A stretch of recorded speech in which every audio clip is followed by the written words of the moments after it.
આ વિડીયો બનાવવા માટે હું છેલ્લા 1 મહિનાથી વેઇટ કરતો હતો, કેમ કે મને ખબર હતી કે મોસ્ટલી 20 થી 25% કોલેજ વાળા આ વસ્તુ કરશે જ, પણ એ ક્યારે કરે? રાઉન્ડ 1 નું રિઝલ્ટ આવે ત્યારે કરે. વહેલા વિડીયો હું બનાવી દઉં તો કોઈ ફાયદો ના થાય. જ્યારે કામની વાત આવે ત્યારે વિડીયો બનાવીએ તો જે જોવા વાળા હોય એ આવા સ્કેમમાં ના ફસાય. તો મિત્રો, અત્યાર સુધી એડમિશન પ્રોસેસના કદાચ તમે બધા વિડીયો જોયા છે ને એક પણ વિડીયો નથી પણ જોયો ને, આ વિડીયો જોજો, નહીતર તમે પણ શિકાર બનશો હું જે આગળના કહાની તમને કહેવાનો છું એનો. કેમ કે જ્યારે રાઉન્ડ 1 નું રિઝલ્ટ આવે એટલે અમને કોલ ને મેસેજીસ વિદ્યાર્થીઓના આવા જ લાગે કે સર આ કોલેજ આવું કહી રહી છે, તમે તો આવું કહો છો, હવે મારે સાચું કોનું માનવાનું, મારે અહીંયા પૈસા ભરવાના? આજના વિડીયોમાં દરેક સ્કેમ અને એની દરેક માહિતીનું સોલ્યુશન હું તમને સમજાવવા માટે જઈ રહ્યો છું. તો યસ દોસ્તો, મારું નામ છે પ્રિયેશ પટેલ. આપ સર્વેનું ખૂબ ખૂબ હાર્દિક સ્વાગત છે પ્રિયેશ વિદ્યાપીઠ પ્લેટફોર્મ ઉપર રાઉન્ડ 1 ના એનાલિસિસનો લાઈવ સેશન આજે 8:30 વાગે આપણી યુટ્યુબ ચેનલ પ્રિયેશ વિદ્યાપીઠ ઉપર થવા માટે જઈ રહ્યો છે. હવે આગળ શું કરવું, લાઈવમાં ખાસ જોડાઈ જજો, બધી માહિતી તમને મળશે. અને એડમિશન માટેના સેપરેટ વોટ્સએપ ગ્રુપમાં ના જોડાયા હોય તો ડિસ્ક્રિપ્શનમાં વોટ્સએપ ગ્રુપની લિંક છે, જોડાઈ જાઓ. અને મેથેમેટિક્સ 1 જે ફર્સ્ટ સેમિસ્ટરની અંદર બધી જ કોલેજ, બધી જ બ્રાન્ચ, બધી જ યુનિવર્સિટીમાં આવે એનો કોર્સ આપણા પ્લેટફોર્મ ઉપર આપણે લોન્ચ કરી દીધો છે.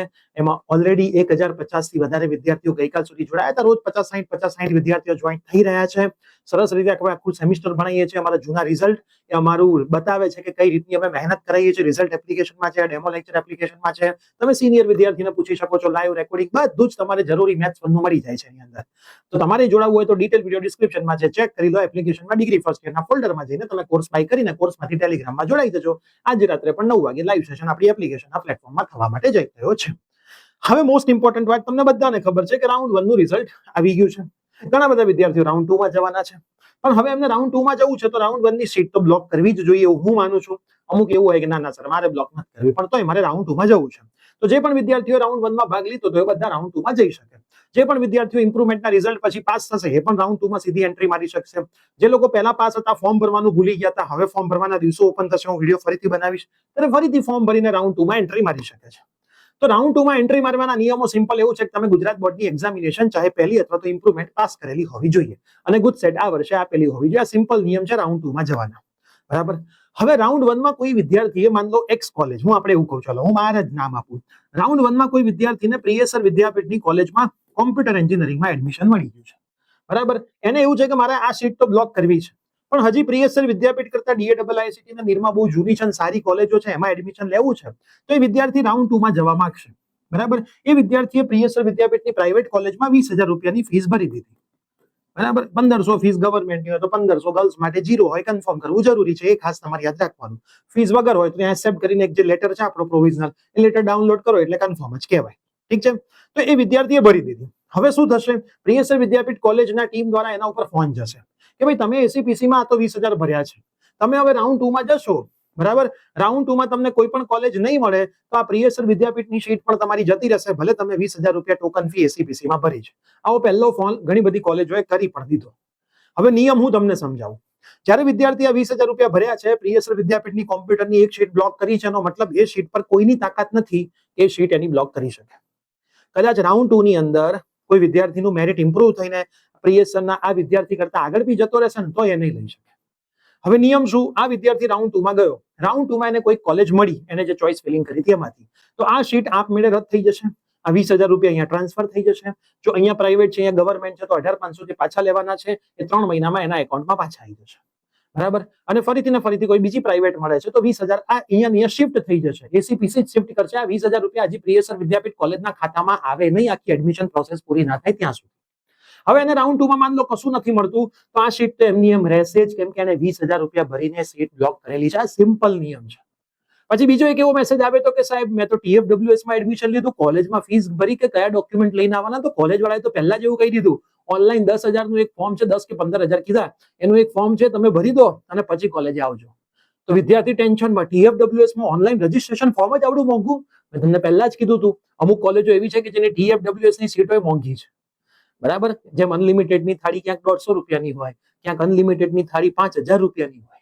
એટલે તમારે પહેલા ચેક કરવું પડે કે ભાઈ અનલિમિટેડ છે, વાત તો બરાબર છે, પણ થાળીનો ભાવ શું છે એક વખત તપાસ કરાય, બેઠા પછી ખબર પડે કે તો 5,000 ની થાળી હતી. સેમ ટુ સેમ વસ્તુ બહાર 400-500 માં મળતી હતી, ખાલી એના ઇન્ટિરિયર એના ડિઝાઇનના પૈસાના નામના પૈસા લઈ લીધા. એટલે તમને પહેલા કહેતા હતા કે TFWS કોલેજમાં મળે એમ છે, ત્યાં બાકીની ફીસની પહેલા તપાસ કરજો, નહીતર સુપડા સાફ થઈ જશે. આજુબાજુમાં સારી પ્રાઇવેટ કોલેજમાં પણ ફીસ ભરીને એટલી ફીસ નહીં થાય જે TFWS માં તમે કોલેજને આપતા હશો. તો આ બે રીતના છે જેને રાઉન્ડ 2 માં જવું છે અને કંઈ જ કરવાની જરૂર નથી. કોલેજે એક પણ ડોક્યુમેન્ટ સબમિટ કરાવવા જવાની જરૂર નથી. કોલેજના એક પણ કોલ, એક પણ મેસેજનો રિપ્લાય આપવાની જરૂર નથી. ઘણી બધી કોલેજોએ તમને ઓનલાઈન મેસેજ કર્યા છે કે આ ફોર્મ તમે ભરી દો. ઓનલાઈન તમારે કરાવવું જ પડે રજીસ્ટ્રેશન, વેરિફિકેશન. કશું જ જરૂર નથી. જો તમે રાઉન્ડ 2 માં જવાના છો તો રાઉન્ડ 1 ની કોલેજ ઉપર કશું જ કરવાની જરૂર નથી. રાઉન્ડ 2 માં તમે અહીંયા સીટમાં ફીસ ભરો છો, એનો મતલબ રાઉન્ડ 2 માં તમે જાઓ છો, કોઈ પણ કોલેજ નથી મળતી તો રાઉન્ડ 1 વાળી કોલેજ તમારી જ રહેશે. રાઉન્ડ 2 માં તમને કંઈક મળશે એટલે રાઉન્ડ 1 વાળો પ્રવેશ આપોઆપ તમારો રદ થઈ જશે. પછી તમારે રાઉન્ડ 2 માં જવું પડશે. તમે આ રાઉન્ડ 1 પછી કોલેજે જાઓ ના જાઓ કોઈ ફરક પડતો નથી ને ના જ જાઓ એ બેટર છે. જશો તો કંઈક ને કંઈક પાછા ભરી આવશો, ક્યાં કંઈક ભરી આવશો, પછી પાછા આપવા નાટકો કરશે. બરાબર? એટલે એમના નિયમો થોડા વિચિત્ર હોય. એટલે રાઉન્ડ 2 માં જેને જવું છે એને રાઉન્ડ 1 ની કોલેજ ઉપર કોઈ પણ જાતની પ્રક્રિયા કરવાની નથી. એના મેસેજનો કોઈ પણ જાતનો રિપ્લાય આપવાની પણ જરૂર હોતી નથી. હવે આ કેસમાં પણ અમુક સારી કોલેજ હોય છે જે વિદ્યાર્થીને એવું કહેતી હોય છે કે વાંધો નહીં બેટા, તું રાઉન્ડ 2 માં જા, તને ક્યાંક સારી જગ્યાએ મળી જાય છે તો તું જતો રહે છે, પણ હાલ રાઉન્ડ 1 માં ભણવાનું સ્ટાર્ટ થઈ ગયું છે, તું ભણવાની તો શરૂઆત કરી દે. તો જો કોઈ આવી સારી કોલેજ છે જે તમારા માટે આવું વિચારે છે તો 100% તમારી કોલેજમાં ભણવાનું ચાલુ કરી દેવું જોઈએ. તમને અનુકૂળ આવે તો થોડું તમારું ભણાઈ જાય.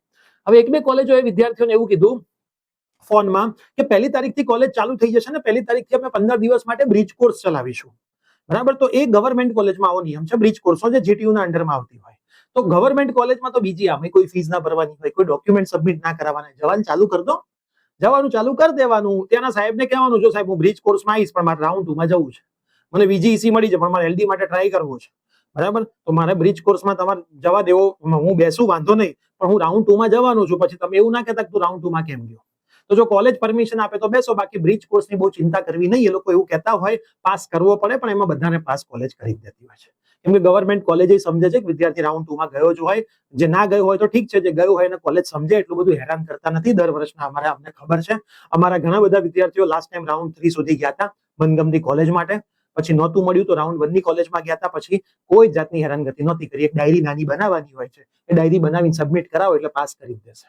એટલે એમાં પાસ એના માર્ક ક્યાંય ગણાતા નથી હોતા. ખાલી બ્રિજ કોર્સમાં પાસ કરવું હોય, યસ લખાવો જોઈએ એટલો નિયમ હોય છે. હું તમને નિયમ કહી રહ્યો છું. એટલે હું તમને કહી રહ્યો છું કે જ્યાં સુધી તમને મનગમતી કોલેજ નથી મળતી તો આવી એક પણ કોલેજના શિકાર બનીને રાઉન્ડ 1 માં ભણવાનું ચાલુ ના કરતો.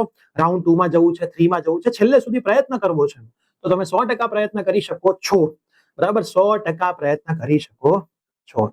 તો આજે મળીએ છીએ રાત્રે 8:30 વાગે લાઈવ સેશનની અંદર. તમારા ઘણા બધા ડાઉટના મારે જવાબો આપવાના છે. લાઈવમાં ખાસ આવજો, શાંતિથી બધા જવાબો મળશે. મેથ્સ 1 માં જોડાવવું હોય તો લિંક ડિસ્ક્રિપ્શનમાં છે, જોડાઈ જજો. ભણવાની શરૂઆત કરી દેજો. 8:30 નો લાઈવ છે, 9 વાગે મેથેમેટિક્સ 1 નો લાઈવ ચાલુ થશે તો વિદ્યાર્થીઓએ લાઈવમાં સ્વિચ થઈ જજો. જેને જોડાયા છે પેરેન્ટ્સ બધા અમારો લાઈવ જોજો એટલે એક પણ તમારી વાત મિસ થાય નહીં. તો મળીએ છીએ. આ વિડીયો ખાસ તમારા મિત્રોને શેર કરજો જેથી આવા કોઈ સ્કેમના વિદ્યાર્થીઓ શિકાર ના બને. મોસ્ટ પ્રોબેબલી ગુજરાતની પ્રાઇવેટ યુનિવર્સિટી અમને બહુ કોન્ટેક્ટ ના કરે એનું રીઝન આ જ હોય છે. બરાબર? આમાં બહુ એમને હળિયું કરતા નથી, પણ આવી જે સત્ય છે અમારે કહેવું જરૂરી છે. તો મળતા રહીએ છીએ. Bye bye, take care.